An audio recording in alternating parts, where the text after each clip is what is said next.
ಕೆಲವೊಮ್ಮೆ ಜೀವನದಲ್ಲಿ ಒಂದು ಸಮಯ ಬರುತ್ತದೆ, ನೀವು ಎಷ್ಟೇ ಒಳ್ಳೆಯವರಾಗಿದ್ದರೂ ನಿಮ್ಮನ್ನು ಯಾರೂ ಅರ್ಥಮಾಡಿಕೊಳ್ಳುವುದಿಲ್ಲ.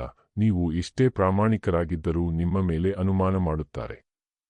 ನೀವು ಎಷ್ಟೇ ಸಹಾಯ ಮಾಡಿದರೂ ನಿಮ್ಮ ಒಳ್ಳೆಯತನವನ್ನು ದುರ್ಬಲತೆ ಎಂದುಕೊಳ್ಳುತ್ತಾರೆ. ನೀವು ಎಷ್ಟೇ ಪ್ರಯತ್ನಿಸಿದರೂ ನಿಮ್ಮ ಪ್ರಯತ್ನವನ್ನು ಯಾರೂ ಗಮನಿಸುವುದಿಲ್ಲ. ಆಗ ನಿಮ್ಮ ಮನಸ್ಸಿನಲ್ಲಿ ಒಂದು ಪ್ರಶ್ನೆ ಹುಟ್ಟುತ್ತದೆ, ನಾನು ಎಲ್ಲರಿಗೂ ಇಷ್ಟು ಮಾಡುತ್ತಿದ್ದರೂ ನನಗೇಕೆ ಈ ನೋವು? ಆ ಪ್ರಶ್ನೆಗೆ ಉತ್ತರ ಹುಡುಕುತ್ತಾ ನಾವು ಅನೇಕ ಬಾರಿ ತಪ್ಪು ದಾರಿಯಲ್ಲಿ ಹೋಗುತ್ತೇವೆ. ಯಾರಾದರೂ ನಮ್ಮನ್ನು ನೋಯಿಸಿದರೆ ಅವರಿಗೆ ನೋವು ಕೊಡಬೇಕು ಎಂದುಕೊಳ್ಳುತ್ತೇವೆ. ಯಾರಾದರೂ ನಮ್ಮನ್ನು ನಿರ್ಲಕ್ಷಿಸಿದರೆ ಅವರ ಗಮನವನ್ನು ಮತ್ತೆ ಪಡೆಯಲು ಪ್ರಯತ್ನಿಸುತ್ತೇವೆ. ಯಾರಾದರೂ ನಮ್ಮ ಬಗ್ಗೆ ಕೆಟ್ಟದಾಗಿ ಮಾತನಾಡಿದರೆ ಅವರ ಮುಂದೆ ನಿಂತು ನಮ್ಮನ್ನು ಸಾಬೀತುಪಡಿಸಲು ಪ್ರಯತ್ನಿಸುತ್ತೇವೆ. ಎಲ್ಲವನ್ನೂ ವಿವರಿಸುವುದರಿಂದ ಸುಸ್ತಾಗುತ್ತೀರಿ. ಪ್ರತಿಯೊಂದು ಮಾತಿಗೂ ಉತ್ತರ ಕೊಡುವುದರಿಂದ ಸುಸ್ತಾಗುತ್ತೀರಿ. ಪ್ರತಿಯೊಬ್ಬರಿಗೂ ನಿಮ್ಮ ಒಳ್ಳೆಯತನವನ್ನು ಸಾಬೀತುಪಡಿಸುವುದರಿಂದ ಸುಸ್ತಾಗುತ್ತೀರಿ. ಆಗ ನೀವು ನಿಧಾನವಾಗಿ ಮೌನವಾಗಲು ಪ್ರಾರಂಭಿಸುತ್ತೀರಿ. ಅದೇ ಕ್ಷಣದಿಂದ ನಿಮ್ಮ ಜೀವನ ಬದಲಾಗಲು ಪ್ರಾರಂಭಿಸುತ್ತದೆ.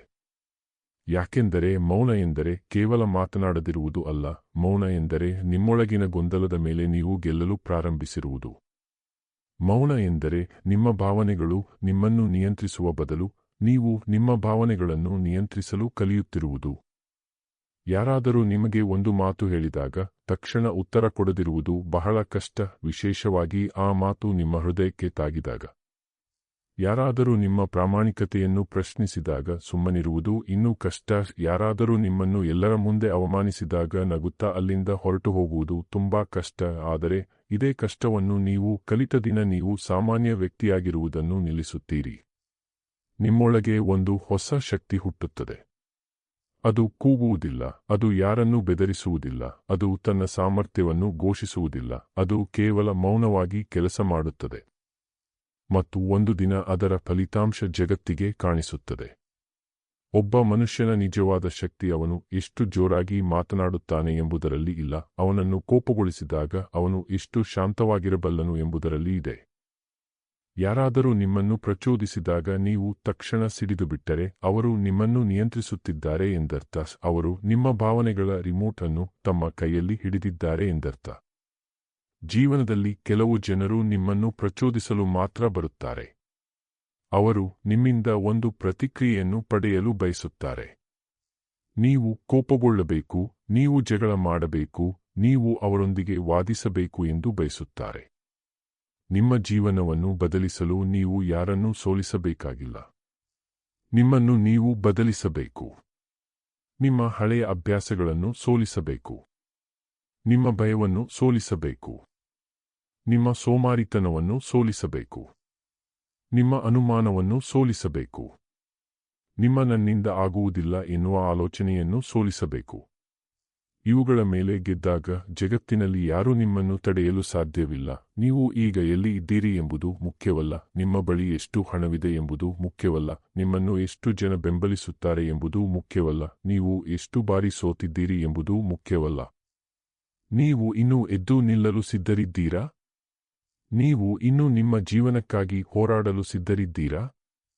ನೀವು ಇನ್ನೂ ನಿಮ್ಮ ಕನಸನ್ನು ನಂಬುತ್ತೀರಾ? ನಿಮ್ಮ ಕತೆ ಇನ್ನೂ ಮುಗಿದಿಲ್ಲ. ಬಹುಶಃ ಈಗ ನಿಮ್ಮ ಜೀವನದ ಅತ್ಯಂತ ಕತ್ತಲೆಯ ಅಧ್ಯಾಯ ನಡೆಯುತ್ತಿರಬಹುದು. ಆದರೆ ನೆನಪಿಡಿ, ಕತ್ತಲೆ ಎಂದರೆ ಬೆಳಕು ಎಂದಿಗೂ ಬರುವುದಿಲ್ಲ ಎಂಬ ಅರ್ಥವಲ್ಲ. ರಾತ್ರಿ ಎಷ್ಟು ಉದ್ದವಾಗಿದ್ದರೂ ಬೆಳಗ್ಗೆ ಬರುತ್ತದೆ. ಹಾಗೆ ನಿಮ್ಮ ಜೀವನದಲ್ಲಿ ಕಷ್ಟ ಎಷ್ಟು ದಿನ ಇದ್ದರೂ ನೀವು ಪ್ರಯತ್ನವನ್ನು ನಿಲ್ಲಿಸದಿದ್ದರೆ ಬದಲಾವಣೆ ಖಂಡಿತ ಬರುತ್ತದೆ. ಆದರೆ ಆ ಬದಲಾವಣೆಗಾಗಿ ನೀವು ಮೌನವಾಗಿ ಕೆಲಸ ಮಾಡಬೇಕು. ಇಂದು ನೀವು ಒಂದು ಹೊಸ ಗುರಿ ಇಟ್ಟಿದ್ದೀರಿ ಎಂದುಕೊಳ್ಳಿ, ತಕ್ಷಣ 10 ಜನರಿಗೆ ಹೇಳಬೇಡಿ. ನೀವು ಏನು ಮಾಡಲು ಹೊರಟಿದ್ದೀರಿ ಎಂದು ಎಲ್ಲರಿಗೂ ವಿವರಿಸಬೇಡಿ. ಯಾಕೆಂದರೆ ನಿಮ್ಮ ಕನಸು ಮೊದಲು ನಿಮ್ಮ ಹೃದಯದಲ್ಲಿ ಬೆಳೆಯಬೇಕು, ಮಾತಿನಲ್ಲಿ ಅಲ್ಲ, ಕೆಲಸದಲ್ಲಿ. ಒಂದು ಸಣ್ಣ ಬೀಜವನ್ನು ನೆಟ್ಟ ತಕ್ಷಣ ಪ್ರತಿದಿನ ಅದನ್ನು ಹೊರತೆಗೆದು ಬೇರು ಬೆಳೆದಿದೆಯಾ ಎಂದು ನೋಡಿದರೆ ಅದು ಬೆಳೆಯುವುದಿಲ್ಲ. ಅದನ್ನು ಮಣ್ಣಿನೊಳಗೆ ಬಿಡಬೇಕು. ನೀರು ಹಾಕಬೇಕು. ಸಮಯ ಕೊಡಬೇಕು. ಸೂರ್ಯನ ಬೆಳಕು ಸಿಗಬೇಕು. ಅದು ತನ್ನ ಸಮಯಕ್ಕೆ ಹೊರಬರಬೇಕು. ನಿಮ್ಮ ಕನಸು ಹಾಗೆಯೇ. ಅದಕ್ಕೆ ಸಮಯ ಕೊಡಿ. ಅದಕ್ಕೆ ಪರಿಶ್ರಮ ಕೊಡಿ. ಅದಕ್ಕೆ ತಾಳ್ಮೆ ಕೊಡಿ. ಆದರೆ ಪ್ರತಿದಿನ ಜನರ ಅಭಿಪ್ರಾಯವನ್ನು ಸುರಿದು ಅದನ್ನು ಕೊಲ್ಲಬೇಡಿ.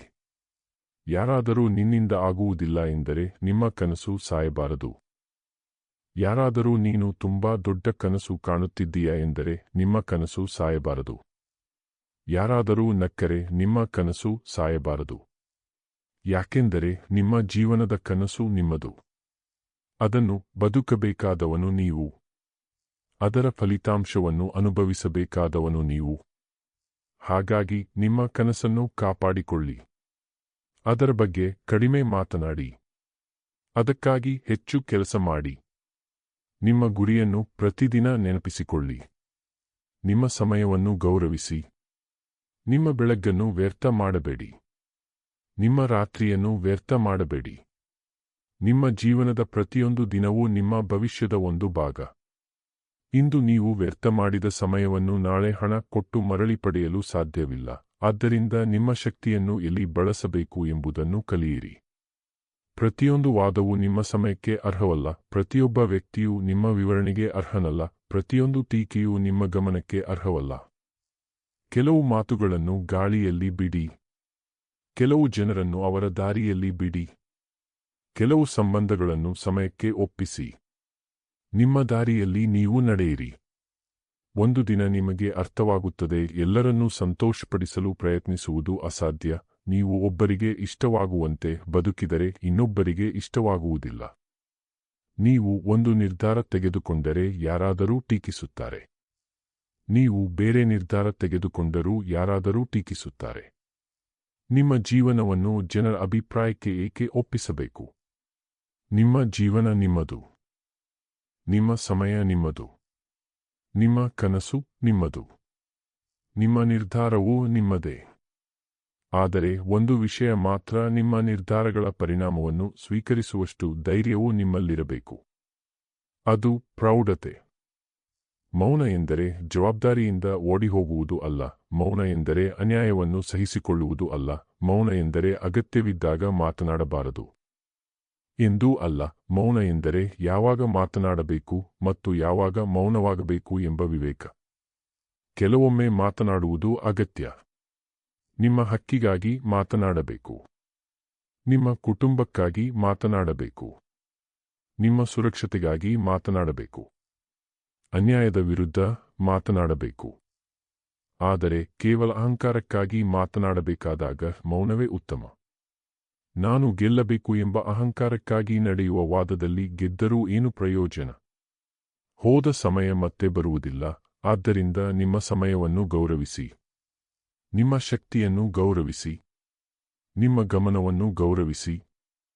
ನೀವು ಯಾರಿಗೆ ಗಮನ ಕೊಡುತ್ತೀರಿ ಎಂಬುದೇ ನಿಮ್ಮ ಜೀವನದ ಗುಣಮಟ್ಟವನ್ನು ನಿರ್ಧರಿಸುತ್ತದೆ. ನಿಮ್ಮ ಗಮನವನ್ನು ನಿರಂತರವಾಗಿ ನಕಾರಾತ್ಮಕ ವಿಷಯಗಳಿಗೆ ಕೊಟ್ಟರೆ ನಿಮ್ಮ ಮನಸ್ಸು ನಕಾರಾತ್ಮಕವಾಗುತ್ತದೆ.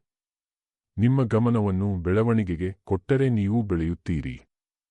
ನಿಮ್ಮ ಗಮನವನ್ನು ಗುರಿಗೆ ಕೊಟ್ಟರೆ ನೀವು ಗುರಿಯತ್ತ ಸಾಗುತ್ತೀರಿ. ಆದ್ದರಿಂದ ನಿಮ್ಮ ಗಮನವನ್ನು ಕಾಪಾಡಿಕೊಳ್ಳಿ. ಮೌನವು ನಿಮ್ಮ ಗಮನವನ್ನು ಹಿಂದಕ್ಕೆ ತರುತ್ತದೆ. ಹೊರಗಿನ ಶಬ್ದವನ್ನು ಕಡಿಮೆ ಮಾಡಿದಾಗ ಒಳಗಿನ ಶಕ್ತಿ ಕೇಳಿಸುತ್ತದೆ. ನೀವು ಎಷ್ಟು ಜನರ ನಡುವೆ ಇದ್ದರೂ ನಿಮ್ಮೊಳಗೆ ಶಾಂತಿ ಇಲ್ಲದಿದ್ದರೆ ನೀವು ಒಂಟಿಯಾಗಿದ್ದೀರಿ. ಮತ್ತು ನೀವು ಒಬ್ಬರೇ ಇದ್ದರೂ ನಿಮ್ಮೊಳಗೆ ಶಾಂತಿ ಇದ್ದರೆ ನೀವು ಬಲಿಷ್ಠರಾಗಿದ್ದೀರಿ. ಆದ್ದರಿಂದ ಒಂಟಿತನವನ್ನು ಭಯಪಡಬೇಡಿ. ಕೆಲವೊಮ್ಮೆ ಒಂಟಿಯಾಗಿರುವ ಸಮಯವೇ ನಿಮ್ಮ ಜೀವನದ ಅತ್ಯುತ್ತಮ ಸಮಯ. ಅಲ್ಲಿ ನೀವು ಯಾರನ್ನೂ ಮೆಚ್ಚಿಸಬೇಕಾಗಿಲ್ಲ, ಯಾರಿಗೂ ಉತ್ತರ ಕೊಡಬೇಕಾಗಿಲ್ಲ, ಯಾರ ಮುಂದೆ ನಟಿಸಬೇಕಾಗಿಲ್ಲ. ನೀವು ಆಗಿರಬಹುದು.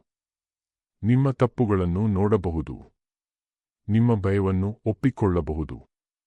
ನಿಮ್ಮ ಕನಸುಗಳನ್ನು ಮತ್ತೆ ನೆನಪಿಸಿಕೊಳ್ಳಬಹುದು. ನಿಮ್ಮ ಮುಂದಿನ ಹೆಜ್ಜೆಯನ್ನು ನಿರ್ಧರಿಸಬಹುದು. ಆ ಮೌನದ ಸಮಯ ನಿಮ್ಮನ್ನು ಬಲಿಷ್ಠನನ್ನಾಗಿ ಮಾಡಬಹುದು. ಒಂದು ದಿನ ನೀವು ಹಿಂದಿರುಗಿ ನೋಡಿದಾಗ ನಿಮ್ಮ ಜೀವನದಲ್ಲಿ ನೀವು ಕಳೆದುಕೊಂಡ ಕೆಲವರು ನಿಮ್ಮನ್ನು ದುರ್ಬಲಗೊಳಿಸಲು ಬಂದವರಲ್ಲ ಎಂಬುದು ಅರ್ಥವಾಗುತ್ತದೆ. ಅವರು ನಿಮಗೆ ಪಾಠ ಕಲಿಸಲು ಬಂದವರು. ಯಾರೋ ನಿಮಗೆ ಸ್ವಾಭಿಮಾನ ಕಲಿಸಿದರು. ಯಾರೋ ನಿಮಗೆ ತಾಳ್ಮೆ ಕಲಿಸಿದರು. ಯಾರೋ ನಿಮಗೆ ಜನರನ್ನು ಅರ್ಥಮಾಡಿಕೊಳ್ಳಲು ಕಲಿಸಿದರು. ಯಾರೋ ನಿಮಗೆ ನಿಮ್ಮ ಮೇಲೆ ನಂಬಿಕೆ ಇಡುವುದನ್ನು ಕಲಿಸಿದರು. ಯಾರೋ ನಿಮ್ಮನ್ನು ಒಂಟಿಯಾಗಿಸಿದರು. ಆ ಒಂಟಿತನವೇ ನಿಮ್ಮನ್ನು ನಿಮ್ಮೊಂದಿಗೆ ಪರಿಚಯಿಸಿತು. ಕೆಲವೊಮ್ಮೆ ನಾವು ಕಳೆದುಕೊಳ್ಳುವುದು ನಮ್ಮ ನಾಶವಲ್ಲ, ಅದು ನಮ್ಮ ಪುನರ್ನಿರ್ಮಾಣ. ನಿಮ್ಮ ಜೀವನದಿಂದ ಯಾರಾದರೂ ಹೋಗಿದ್ದಾರೆ ಎಂದರೆ ನಿಮ್ಮ ಜೀವನ ಮುಗಿದಿಲ್ಲ. ಒಂದು ಬಾಗಿಲು ಮುಚ್ಚಿದರೆ ಇನ್ನೊಂದು ಬಾಗಿಲು ತೆರೆದುಕೊಳ್ಳಬಹುದು. ಆದರೆ ನೀವು ಮುಚ್ಚಿದ ಬಾಗಿಲನ್ನೇ ನೋಡುತ್ತಾ ಕುಳಿತರೆ ತೆರೆದ ಬಾಗಿಲನ್ನು ನೀವು ಗಮನಿಸುವುದಿಲ್ಲ. ಆದ್ದರಿಂದ ಹಿಂದೆ ನೋಡುತ್ತಾ ಬದುಕಬೇಡಿ. ನಿಮ್ಮ ಕುಟುಂಬದ ಭವಿಷ್ಯವನ್ನು ಬದಲಿಸಲು ಬಂದಿದ್ದೀರಿ. ನಿಮ್ಮ ಕನಸನ್ನು ನಿಜ ಮಾಡಲು ಬಂದಿದ್ದೀರಿ. ಆದರೆ ನಿಮ್ಮ ಮೇಲೆ ನಂಬಿಕೆ ಕಳೆದುಕೊಳ್ಳಬೇಡಿ. ಮೌನವಾಗಿರಿ. ಆದರೆ ಪ್ರತಿದಿನ ಒಂದು ಹೆಜ್ಜೆ ಮುಂದೆ ಇಡಿ. ಒಂದು ದಿನ ಜಗತ್ತೇ ನಿಮ್ಮ ಕಡೆ ತಿರುಗಿ ನೋಡಲಿ. ಮೌನವಾಗಿರಿ, ಆದರೆ ಒಳಗಿನ ಬೆಂಕಿಯನ್ನು ಎಂದಿಗೂ ಆರಿಸಬೇಡಿ. ಮುಂದೆ ಸಾಗಿರಿ, ಯಾಕೆಂದರೆ ನಿಮ್ಮ ಕತೆ ಇನ್ನೂ ಮುಗಿದಿಲ್ಲ.